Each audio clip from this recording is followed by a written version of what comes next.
Vknowgeek podcast, wine from a Kiwi perspective.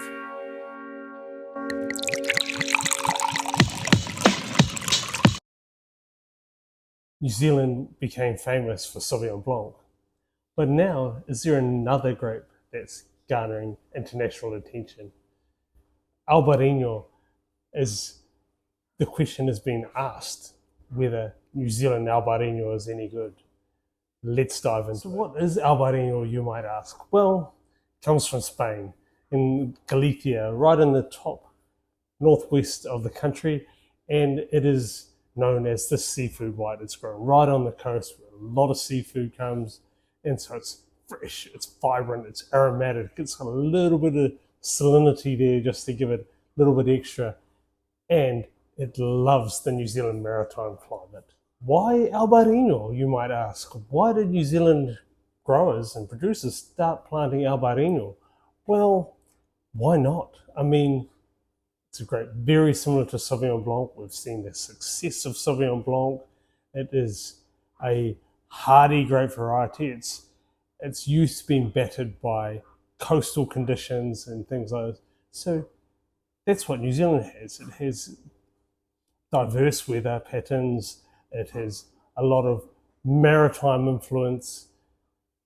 And I mean, one thing, just Sauvignon Blanc has reasonably thick skin, so does Albariño. And when you look at Galicia or Rías Baixas, where Albariño comes from, it mirrors New Zealand. There's a real similarity between there and New Zealand. It's a cooler climate for Spanish, in Spanish terms too. So it very much suits what we do here. And this is why New Zealand looked at it. You can't just throw all your eggs in the Sauvignon Blanc basket. You have to have other things. And why not Albariño? Why not something that's fresh, punchy, aromatic, that has instant drinking appeal as well as being food friendly? It's a great foil and a great continuation from Sauvignon Blanc. One thing they probably didn't necessarily think would happen is that Sauvignon Blanc's domination of the market would continue. I know for years there's been talk about when the bubble burst for Sauvignon Blanc. Well, it hasn't. But at least we're starting, production is tiny of Albariño in New Zealand, but there's a great variety that potentially can step in and be one of the primary varieties for New Zealand. So it's an exciting time, and it's what producers are looking for. They're looking for that next great thing all the time. Just taking a quick pause in the episode to remind you to like, subscribe, comment, and come and follow me on socials too.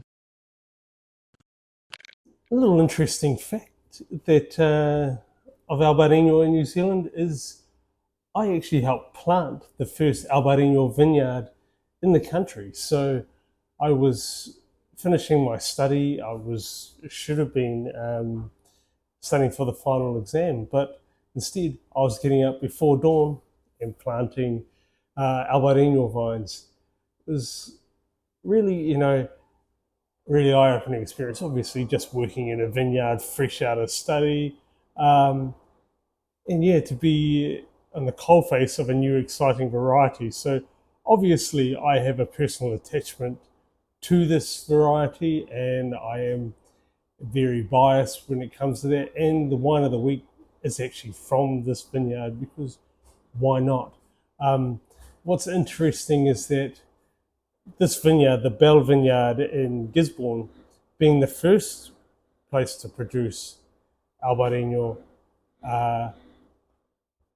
the vineyard wasn't even mentioned at all in the UK Wine Show's Albariño episode, New Zealand Albariño episode. It was, don't get me wrong, the vineyard they focused on is excellent. And recently I actually got asked, I think they were meant to ask what my favorite winery or producer was, but they asked me what my favorite vineyard was. And the vineyard I thought of was the Two Terraces Vineyard.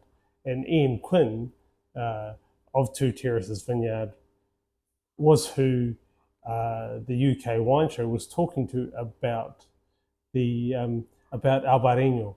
And so really interesting that, it was a focus on one particular vineyard in New Zealand producing Albariño, and not a New Zealand wide episode, because there are Albariño vines in Marlborough there that I know of. There's obviously Hawke's Bay and other vineyards. There's Gisborne. And so to only focus in on one vineyard is a really sort of narrow take, if you like, on Albariño, whilst the Albariño from Two Terraces is very good, just like all the grapes that come out of there, actually. It still doesn't give that breadth that you would have hoped for if you're going to ask the question, is New Zealand Albariño any good? If you're only focusing on one vineyard. But hey, it's by the by. Just wanted to share that little story with you about my connection with Albariño. This does make you ask the question if Chris Scott from the UK Wine Show is producing an episode on New Zealand Albariño. Is it going from being an experiment in this country to being a legitimate player in the market? My hope is that yes, it does. I would love to see it have a category on its own in the supermarket. So you have Chardonnay, Sauvignon Blanc, Pinot Gris, Albariño, and why not? It's a delicious grape variety. It thrives here in New Zealand. It's very food friendly and very person friendly as well. Very easy grape to grow, and so it deserves to be one of those ones. And if it is attracting international curiosity, then we need to get behind it. We need to embrace it ourselves. It can't be like musicians like Lord that does amazingly overseas in the US, and then we finally take note of it. If New Zealand is growing Albariño, New Zealanders, we need to get behind Albariño first before everyone else does. That's something we need to do. We need to champion it first, and then the rest of the world can pick it up. So what does Albariño taste like? Well, for me, in the traditional sense, the Rixas Baixas Galician style Albariño that I have experienced, one thing that stands out is the juxtaposition of acidity and oiliness. There's this oily richness on the palate, giving it a fullness of body, but that freshness, that fresh saline acidity just cuts through and gives it that balance and intrigue between the two of them, gives you a little bit more than it just being fresh and punchy and lively, or oily and rich and full. You get that best of both worlds scenario. So that's the first thing. As far as flavor profiles go, citrus and stone fruit, like your white flesh, peaches and things like this, they come to the fore. But oranges and lime and lemon at the moment, Lionel's, this is something that fits in with this. Do a salad of stracciatella with fennel, orange and date, and we pair it with the Albariño, and it works so well. The stracciatella with its creaminess needs that freshness, but then it picks up on the orange and the little bit of sweetness from the date as well. Just it picks up the sweetness in the Albariño, our wine of the week that I will go through, and then that fennel is just complemented because that crunchy freshness, it has enough there. So it's a really cool wine, and really cool how the flavors work. There's white flowers, that tends to be in the saline character, but the freshness of acidity and that oiliness is the key.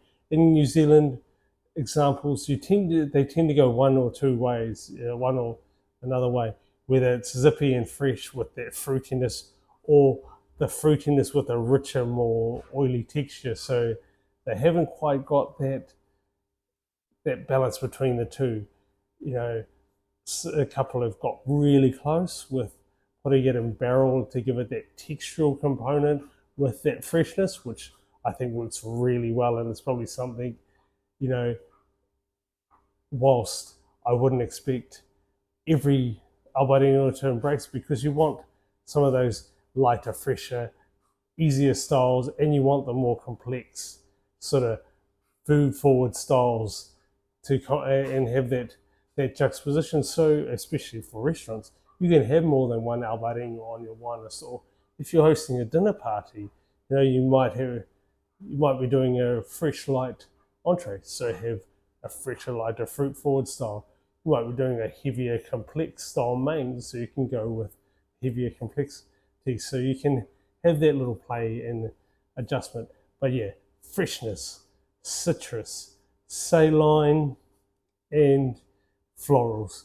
Those are the key things with the white stone fruit in there. Big question though, will it dethrone Sauvignon Blanc?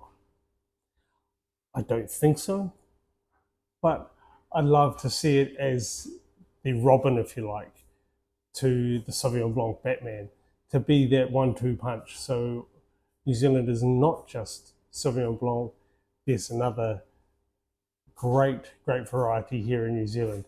That's what I'd like to see, and that's what I think is realistic.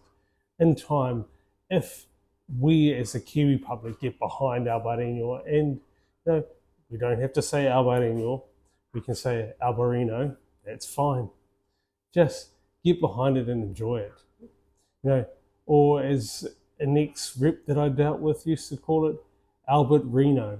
You call it whatever you like, but try it, enjoy it, and that will naturally force producers to grow more, to produce more. So the more demand, the more they will produce it, and then the likelihood that it will be Sauvignon Blanc's Robin, and that's what we want. We don't want, for us to go overseas and the only Kiwi wine we see is Sauvignon Blanc.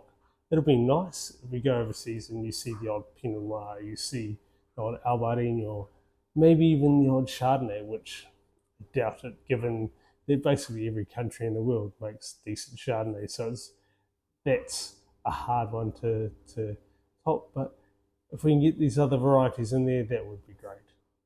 Just taking a quick pause in the episode to remind you to like, subscribe, comment, and come and follow me on socials too. Okay, now the wine of the week. This is actually one that I'm not tasting live. I tried this previously at work. Actually, it's actually one of the wines that are on the list at Lionel's. And it's just delicious, and so it deserves to be there. And it's there because, as I mentioned earlier, I helped plant the vines that this wine comes from. So it is Albariño Brothers Bell Vineyard Albariño 2025. So that's the bluefish. If you're wondering, you should see the label pop up on your screen, so you will know what it looks like. The colour is a pale straw colour, very pale, but does have more than just a lemon or green tinge to it. The nose is full of stone fruit, a bit of melon, some pear, white florals, and then that citrus note comes through, a very limey note, which is interesting. On the palate is super fresh and lively. There's that liminess. There's a hint of that sort of orange. It's almost like orange zest on the palate, and then soft saline note under that zippy framework of the palate. It's seriously zippy. Then you get that lovely ripe acidity on the finish.